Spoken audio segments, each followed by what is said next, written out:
What you doing, you other magical nerds? I'm DAC, and this is going to be about the Magicians, of course, episode 10 of season 5, Purgatory.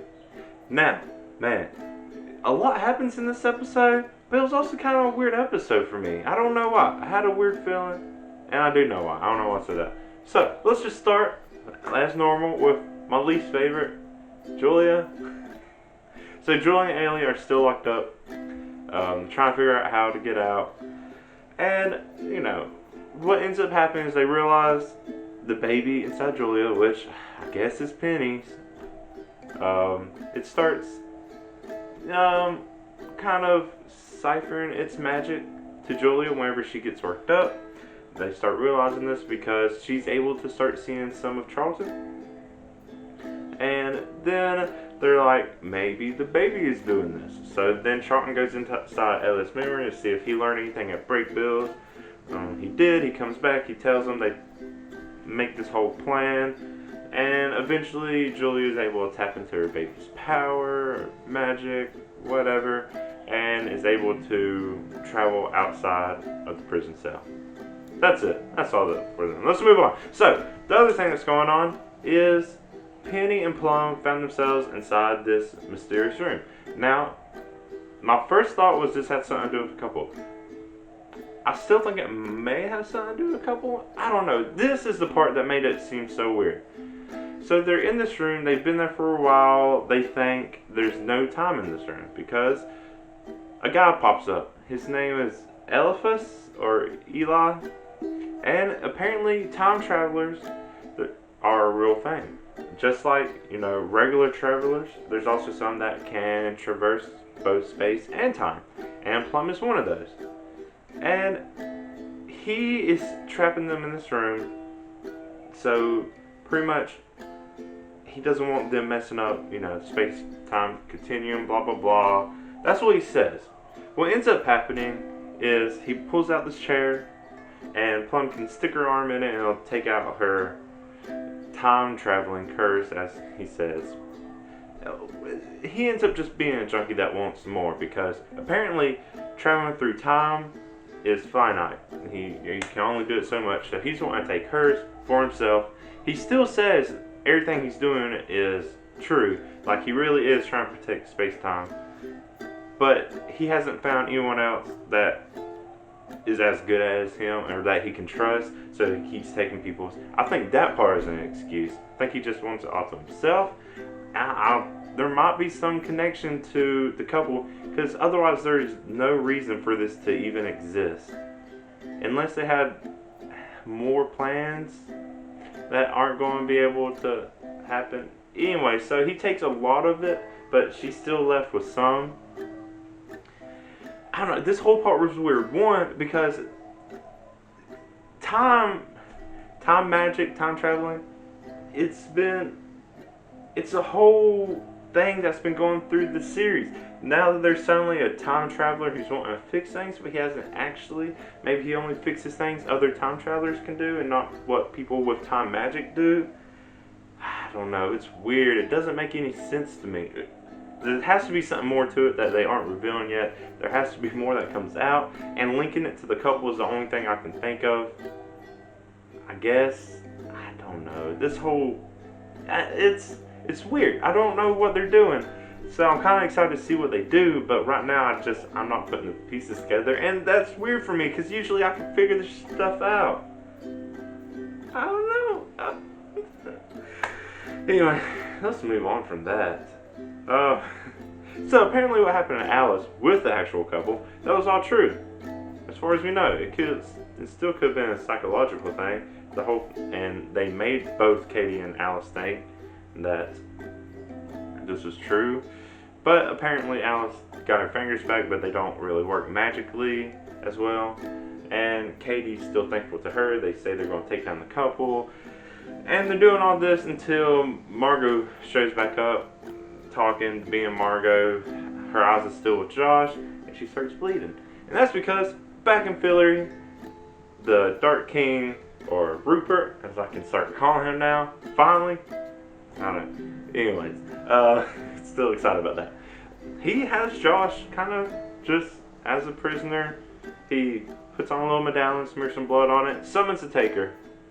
Josh gets dragged down to the Taker realm, or what he calls the home base land for Takers. He runs into a little girl. Then the little girl's like, hey, all my friends got into this big monster, blah, blah, blah. It's an elevator. And, of course, you hear elevator. We've seen the show enough. We know where the elevator goes. Also, if you look at this description for the episode, it says Josh visits the spa or has a spa day or something like that. And as soon as I saw him get dragged into the bow of the Taker, I just assumed he was automatically going underworld. Guess not. I was close though. I was, because it's connected. You just hang on there for a second.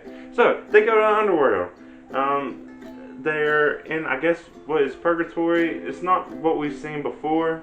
It's just a little room that looks like a funeral home. Guys like, you're dead. Josh and little girl are like, we're not dead. And he's like, I'll go get somebody. Penny 40 shows up. Penny's like, let me get the bad news out of the way first. Surprisingly, he only has bad news. Almost entirely. And he's like, yeah, I can't help you. Hades is gone. And it's like, well, we gotta go find Hades. That's the next part of the quest. Man. And like, seeing Penny 40, I was hoping there would be some kind of chance, some kind of something to be like, oh, yeah, Q's fine. Okay, cool. I wanted Q to be brought up a little bit, and he wasn't. Oh well. Josh does make a statement about this can't be the first time somebody that's alive has wound up in the underworld, and he's right. I mean, Julie and Quentin were in the underworld, but that was only their consciousness or their souls or whatever. I guess not their entire body, like Josh is. But yeah, Penny's like, yeah, we can't contact the upper world, overworld. What do they call the just regular world without Hades? So they go on a quest to find Hades. And Penny says he knows a guy that might be able to find Hades because he knows all of the underworld, and that is Benedict. It was really cool seeing Benedict again. It's still fun because you see Penny 40 still acting like this more mature and responsible person, but as soon as he's back with Benedict, he's just like his old annoyed self. But Benedict is back for this episode. He's still making maps, except for there's one spot he can't map, and that is wherever Hades tells him not to, which is Hades' special area. They use some deductive reasoning skills, and we're like, oh, well, I mapped everywhere except for the spot he said I couldn't, so by, deduction, we can figure out this is the spot. And it shows the map. They go there, it turns out to be a spa. The person watching the spa tells them Hades isn't there either, but Josh finds a little clue, just happens to stumble upon it, and he pulls this magic little Margot fairy eye back out, shows it to him, hoping I'm still watching, just in the nick of time, even though I don't know how time works between the underworld and the real world. But Margot's getting a prism projector implanted into her skull socket because her eye being in another world as her was causing her stress. So they use that as a substitute, and they just have him project it, and then they see Josh. Then Katie gets to see Penny 40, and that was nice, and then nothing really happened with it. I was hoping there'd be more of a little bit more emotion and seeing him again finally, but they kind of just move right on for that, because Josh tells him Hades is in Queens. And so they somehow locate Hades. He just is in like a shitty apartment. Looks like a garage, right? Yeah, it was a garage. Anyway, and Hades is just a mess, kind of. They talk about why all the gods are just kind of suck, right? And my favorite part of seeing Hades is he's just sitting there playing video games, and he's playing the Untitled Goose Game, which is so fitting because the goose is a dick and he's Hades of the underworld. But on the more serious note, it's another theme of death in this episode is Hades is mourning the death of Persephone, Our Lady Underground, his wife, and he doesn't know how to cope with it because he's like, humans get a place to go after they die, and when gods died, he doesn't know what happens. All he knows is that she died, and that's it. He doesn't know where she went. And yeah, I guess it'll be scary. Being the god of the underworld, knowing where people die and go, and then all of a sudden not knowing where the person you love goes, it'll be a scary thing. But yeah, he reveals pretty much everything that may go wrong in these next few episodes. Apparently, the Takers being released is a bad thing, because the Takers are the guard dogs to the underworld, so that the dead can't escape and come back. And then as soon as he reveals that, it just pretty much all falls into place. So they realize this is what's going on. Everyone regroups to decide what happens, and Penny eventually realizes that Julia's pregnant, blah blah blah. I don't care about that. Anyways, that's where the episode ends. And then in the preview they kind of explain it too, but this is also me explaining it. So this is the plan. Rupert wants to open the underworld to get Lance. But if Rupert opens the underworld, all of the dead, not just Lance, all of the dead can come up. And that would be bad for all the worlds. So, in order to open the underworld, he has to get rid of all the Takers. And that's why he's been summoning the Takers, is so he can kill all of them. I don't know how many Takers there are, but it looks like he's getting pretty close, because Josh just sees a bunch of dead Takers everywhere. I don't know why they're dead and not vaporized like they were before. But, yeah, this is bad. Apparently this is going to be real bad. And I guess that could end filler.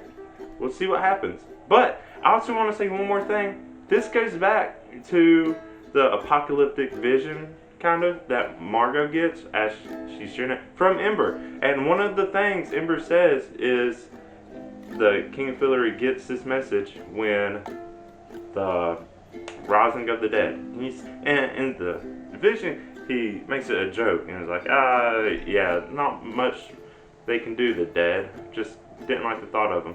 But it turns out, weirdly, ironically, I guess, the dead is coming. But also, Rupert is the king now. And so he should be getting that vision, right? If the dead start actually coming. I don't know. We'll see if they keep that in. But they also show in the preview that Ember pops back up. For some reason, they didn't really do anything with that. But it's exciting to see. Oh, there's only a few episodes left of the season. What do you think? Oh, did you like this episode? You like what they're doing? Are you excited to see what comes? Oh, I'm so excited. So sad. A little stressed about what might happen.